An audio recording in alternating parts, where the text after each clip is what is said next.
Tale Titans, big stories. Zero fluff. Subscribe for epic tales, fast, fierce every week. Copyright disclaimer under Section 107 of the Copyright Act 1976. Allowance is made for fair use for purposes such as criticism, comment, news reporting, scholarship, and research. Fair use is a use permitted by copyright statute that might otherwise be infringing. Non-profit, educational, or personal use tips the balance in favor of fair use. இந்த எபிசோடில் நம்ம என்ன பார்க்க போகிறோம்னா theme இந்த மந்திரசக்தி குழந்தைய பாஷாவோட தளபதிக்கிட்டேருந்து அவன் ஆளுகிட்டேருந்து காப்பாற்றி கூட்டு போயிட்டான். ஆனாலும் அவங்க பின்தொடர்ந்து வந்துகிட்டே இருக்காங்க. அவங்ககிட்ட இவங்க 2 பேரும் தப்பிப்பாங்களா, இப்படியாவது அந்த மந்திரசக்தி குழந்தைய காப்பாற்றுவாங்கன்றது தான் பார்க்க போகிறோம். வாங்க எபிசோட் போகலாம். சப்ஸ்கிரைப் டெல் டேக்டர்ஸ். என்ன சொல்கிறேன், எங்கள் சித்தப்பாவை ஆனும்போது ஆமாம் ஆட்சிக்காக உங்கள் அப்பாவே கொண்டதா அவர் தான் அப்படின்னு சொல்லும்போது, இல்லை நீ சொல்கிறதுலாம் நம்ப மாட்டேன்னு சொல்லும்போது, நிஜமாக தான் சொல்கிறேன், ஆட்சிக்காக உங்கள் அப்பாவே கொண்டதாக தான். உன்னை மட்டும் ஏன் உயிரோட வச்சு நான் தெரியுமா, உன்னுடைய மதுரை சக்தியாக மட்டும்தான் ஒன்றையும் உயிரோட வச்சிருக்கா, இல்லைன்னா ஒன்றையும் ஏற்க கொண்டு இருப்பான் அப்படின்னு சொல்லும்போது, பாஷாவோட அண்ணன் முன்னாலும் ஏற்றுக்க முடியல. அவர் ரொம்ப கண்ணீர் விட்டு அழறா, கதறா, அப்படியே கீழே விழுறா. அப்போ பாஷாவோட ஆள் சொல்கிறான், இது மட்டும் இல்லை இன்னொன்னையும் தெரிஞ்சிக்கோ, உன் சித்தப்பா அவனோட சாபத்துலேருந்து எப்போ விடுவிக்கிறானோ அப்போலேருந்து அவன் அவனை கொண்டுடுவான், அவன் சாபத்துலேருந்து தப்பிக்காக மட்டும்தான் அவனை பயன்படுத்திட்டு இருக்கான் அப்படின்னு சொன்ன உடனே பாஷாவோட அண்ணன் பொண்ணு அழறா அப்படியே அங்கேயே உட்காந்துருக்கா.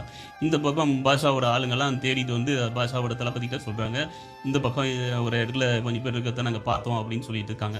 உடனே பாஷாவோட ஆளுங்க எல்லாம் அங்கே வந்துடுறாங்க. பார்த்தா அந்த குழந்தை அந்த கோபோ எல்லாம் இருக்கிறத சுற்றி அவங்களாம் நின்றுடுறாங்க. இப்போ இவங்கெல்லாம் வந்து அவரை சுற்று போட்டதை பார்த்து ஹாத்திம் கோபோ என்ன பண்ணுறது தெரியாமல் அப்படியே தாங்க வச்சுட்டு இருக்காங்க.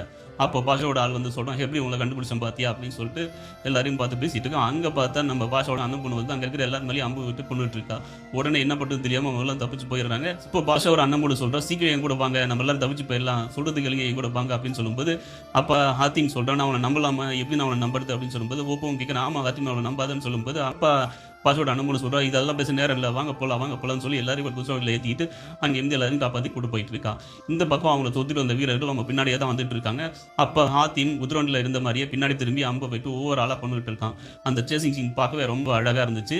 ஹாத்திம் கோபோ அதுக்கப்புறம் அக்கீரா 3 பேருமே அவங்களோட அம்பை விட்டு பின்னாடி வர வயசாவோட ஆளுங்களெல்லாம் கொண்டுகிட்டே வந்துட்டு இருந்தாங்க. இந்த பக்கம் பாஷாவோட அண்ணன் போல தான் குதிரை வேகமாக ஓடிக்கிட்டே போயிட்டு இருந்தான். பின்னாடியே வீரருக்கும் தொடர்ந்து தோத்திட்டே தான் வந்துட்டு இருக்காங்க.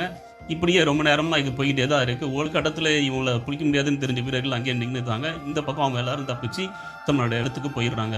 இப்போ நமக்கு நன்மையின் தேசமான துர்காபுரை காட்டுறாங்க. அங்கே ஜாஸ்மின் வந்திருக்கு. அப்போ அவங்க எல்லாரும் வாங்க அப்படின்னு சொல்லி ஜாஸ்மின் வரவேற்கிறாங்க.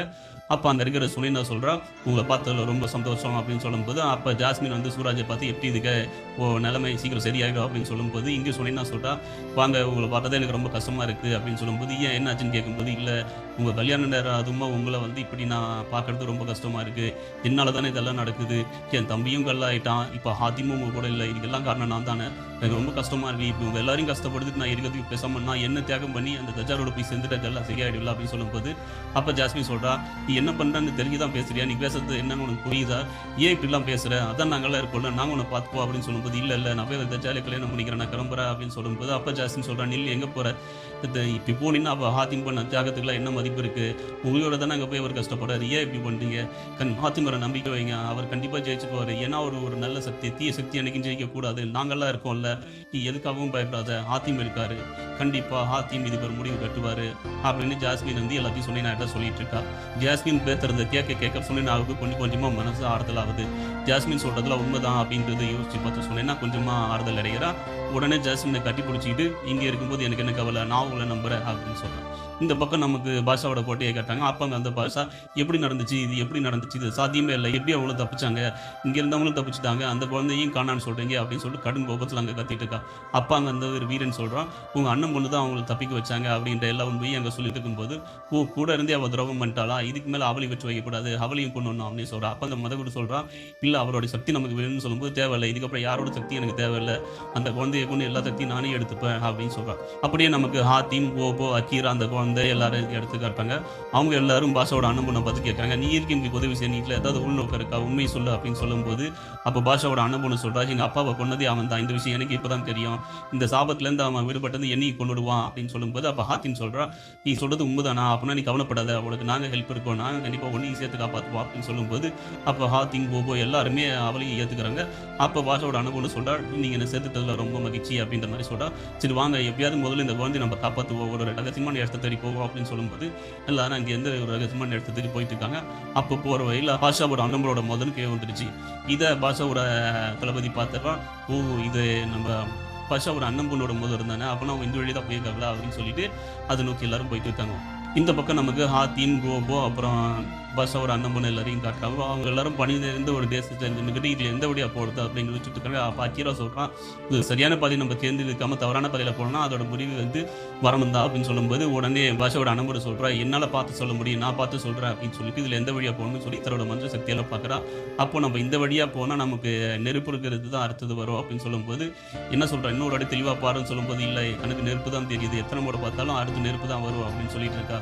இப்போ பனி அடுத்தது நெருப்பா, என்ன சொல்கிறவனும் புரியலையே அப்படின்னு சொல்லிட்டு பாப்பாவும் கேட்குறான். நம்ம இந்த வழியாக தான் போய் அவனுமான்னு சொல்லும்போது இன்னும் ஒரு தடவை சரியா பாரு அப்படின்னு சொல்லும்போது அவள் பார்க்குறான், எலும்பு கூட தெரியுது, அடுத்தது பனி, அடுத்தது இந்த நெருப்பு. ஸோ நம்ம கரெக்டாக தான் வந்துட்டு இருக்கோம். இதுக்கு முன்னாடி எலும்பு தேசம், அடுத்தது இப்போ பனி, அடுத்தது நெருப்பு தான் அப்படின்னு சொல்லிட்டு இருக்கும்போது சரி பாவம் இந்த வழியாகவே நம்ம போகலாம் அப்படின்னும் போது உடனே ஹோப்பா கேட்குறான், நீ என்ன முட்டாள தீமா, அதான் இப்படி போகலாம், நெருப்பு தேசம் தான் வரும்னு சொல்கிறான், நீ போகலான்னு சொல்கிறேன் அப்படின்னு சொல்லும்போது உடனே அக்கிராவை சொல்கிறான், நம்ம எது சரியோ அந்த வழியாக தான் போகணும், நம்ம தவறான வழியில் போனால் அவ்வளோதான் அப்படின்னு சொல்லும்போது இந்த பக்கம் நஜ்மி தஜாலில் சொல்லிட்டு இருக்கான், அவங்க இப்போ போகிற பாதையில் அடுத்து நெருப்பு வரும், அப்படி இந்த நெருப்பு சக்தி வரும்போது அது அவங்க மேலே வருச்சுன்னா அவங்க கண்டிப்பாக இறந்துருவாங்க, இந்த முறை அவங்க தப்பிக்கவே முடியாது, இந்த தடவை நீங்கள் போய் எப்படியாவது பேசி பாருங்க, இதை சொல்லுங்கள், அவன் கண்டிப்பாக இறந்துருவான்றதை சொல்லி கேட்டு பாருங்க அப்படின்னு சொல்லும்போது உடனே தஜால் சொல்றா, இப்படிலாம் அவன் பேச்சுக்கிட்டு விடுவோம் பாரு, நான் போனேன், இந்த முறை நடக்கட்டும், அப்புறம் போய் நான் சொன்னேன் நான் பேசுகிறேன் அப்படின்னு சொல்கிறான். இந்த பக்கம் பார்த்தா இவங்க எல்லாரும் காட்டில் ஒரு இடத்துல தீ மூட்டி அமைதியாக அங்கே உட்காந்து பேசிக்கிட்டு இருக்காங்க. இந்த மாதிரி நடக்குது, இதை எப்படி தப்பிக்கிறது என்ன ஏதுன்றதை பற்றி எல்லாரும் பேசிகிட்டு இருக்காங்க. அப்போ பாஷாவோட அண்ணன் பொண்ணு சொல்கிறான், நீங்கள் யாரும் எதுவும் கவலைப்பட வேணாம், அவனோட அக்கிரமத்துக்கு நான் முடிவு கட்டுறேன், எங்கள் அப்பாவே கொண்டு இருக்கா, அவனை கண்டிப்பாக நான் தவிக்க விட மாட்டேன், எப்படியாவது அவனை நான் கொண்டு இருப்பேன், நீங்கள் யாரும் பயப்பட வேணாம் அப்படின்னு சொல்லும்போது அப்பா அக்கீரா சொல்கிறான், அவனெல்லாம் நாங்கள் இழந்தது ரொம்ப அதிகம், எங்கள் வம்சத்தையே இறந்துட்டோம், இப்போ எங்கள் காட்டுவாசி வம்சமும் இல்லை, நாங்கள் 2 பேர் மட்டும்தான் இப்போ இருக்கோம் அப்படின்னு சொல்லும்போது இந்த பக்கம் ஹாத்தின்னு சொல்கிறான், இல்லை கண்டிப்பாக நீ அவனை அடிக்கிறதுக்கு நாங்கள் உதவுவோம், இவனு கவலைப்பட வேணாம், அவன் நாங்களும் கூட பக்கவலமாக இருப்போம் அப்படின்னு சொல்லும்போது அப்போ பாஷாவோட அண்ணன் போல சொல்கிறான், என்னால் இது அதை தாங்கிக்கவே முடியல, எங்கள் அப்பாவே கொண்டு இத்தனால என்னையை ஏமாற்றிருக்கான், அவன் நான் கண்டிப்பாக உயிரோட விட மாட்டேன், அவனை என் கையால் தான் நான் கொள்ளுவேன், எங்கள் அப்பாவை கொண்டு அவனை நான் கண்டிப்பாக பழிவாகும்னு சொல்லிட்டு பேசிகிட்டே இருக்கும்போது திடீர்னு பார்த்தா மேலேருந்து ஒரு நெருப்பு பந்து வந்துகிட்டு இருக்கு. உடனே அப்போ தன்னுடைய ஞான சக்தியால் பார்த்து பாஷோட அனுப்ப சொல்கிறேன், இந்த பக்கம் ஓடுங்க இந்த பக்கம் ஓடுங்க அப்படின்னு சொல்லிட்டு உடனே எல்லாரும் ஓடுறாங்க. பின்னாடி அந்த நெருப்பு வந்து இது வந்து ஜஸ்ட் மிஸ்ஸில் அவள் பின்னாடி விழுந்துடுது. உடனே எல்லாரும் திரும்பி பார்த்தா அந்த நெருப்பு வந்து பட்டாரெல்லாம் அப்படியே ஒரு மாதிரி நெருப்பு கனலாக இறங்கிட்டு இருக்கு. உடனே மேலேருந்து இன்னொரு அசனி மாதிரி தோண்டி அதுலேருந்து இன்னொரு நெருப்பு இது கக்கி இருக்கு. அப்போ இவங்க எல்லாரும் என்ன பண்ணுறது அப்படின்னு யோசிச்சுட்டு இருக்காங்க. அப்போ பாஷாவோட அனுப்பிட்டு கேட்காங்க, இந்த மூலம் மந்திர சக்தியை பற்றி எந்த வழியாக போகணும்னு சொல்லு அப்படின்னு சொல்லும்போது அவரும் தம் மந்திர சக்தியில் நினச்சி பார்த்துட்டு, இல்லை இதில் தப்பிக்கவே முடியாது, கண்டிப்பாக மரணம் தான் நினைக்கிறேன், நம்ம எல்லாம் தப்பிக்க எந்த வழியும் இல்லை, என் ஞான சக்தியில் எந்த வழியும் காட்ட மாட்டேங்குது, எனக்கு என்னவோ நமக்கு முடிவு மரணம் தான் தோணுது, அவ்வளோதான் நம்ம இதை முடிச்சுது, நம்ம மரணத்தை நோக்கி போயிட்டு இதோட இந்த எபிசோடு முடியுது. தொடர்ந்து பார்த்து சப்ஸ்கிரைப்